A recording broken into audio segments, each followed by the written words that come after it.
A draft population law looks ill-considered and discriminatory.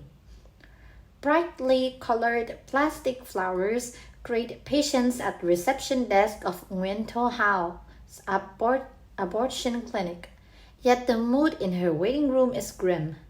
Mrs. Hao, an obstetrician and gynecologist, says that many of her patients are teenagers who know shockingly little about sex or its consequences.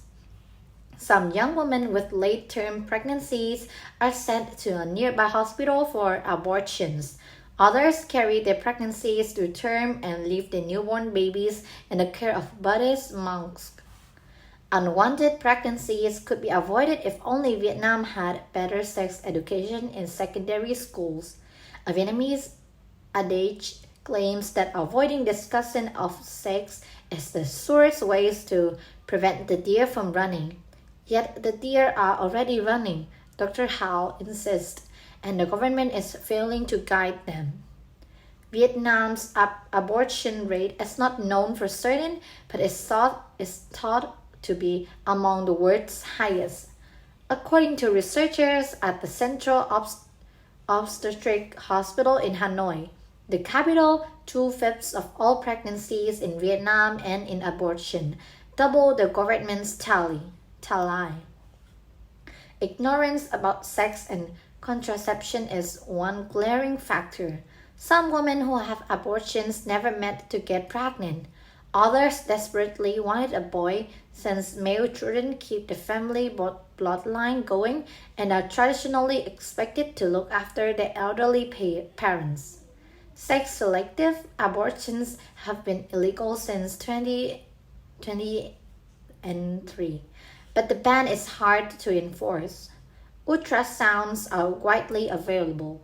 Nguyen Thị Hiền, a mother of two in Hanoi, says that for $75 doctors at a capital's private clinics are happy to tell couples the sex of the fetus. So for every around 100 girls, 111 boys are born in Vietnam, according to the UN Population Fund, a sex ratio at birth early as lopsided as neighboring China's. A Vietnamese Communist Party worries that this sex imbalance will leave a generation of men struggling to find a mate.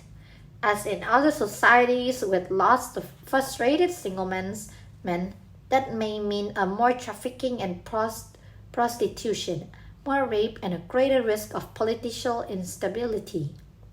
Vietnam's reproductive and demographic policies are in flux. China's recent decision to relax its one-child policy may prompt Vietnam to reconsider its own, more loosely enforced, two-child policy, says a former official from Vietnam's health ministry. The ministry is now soliciting public comments for a revision of that law, and the National Assembly may take it up this spring. It is not a moment too soon. A whopping 2/3 of the country's 90 million people are of working age. That gives Vietnam a chance to bloom economically over the next 3 decades. But the demographic dividend may then stop abruptly.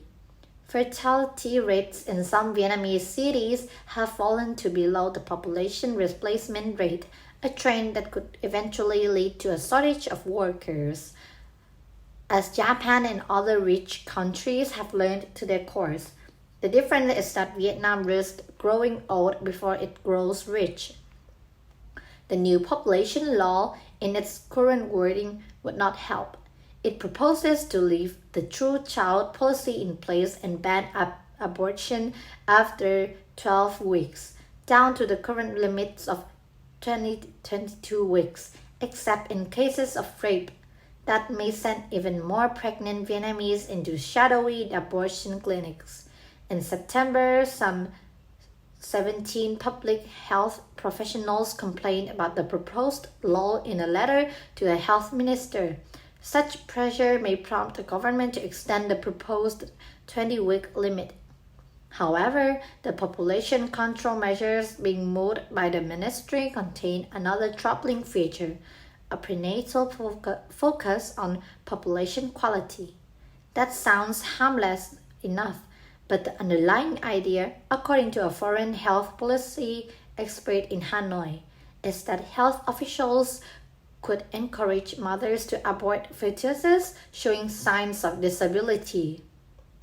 Some in the ministry have also proposed lifting the two-child policy in cities while continuing to enforce it in the countryside, yeah, encouraging the better educated and better off to have more children while denying the same right to poor folk, including ethnic minorities, who view their children and grandchildren as the only social safety net. That would allow the bureaucrats in charge of the two-child policy to keep their jobs. But the idea is regressive, unfair, and needs to be yanked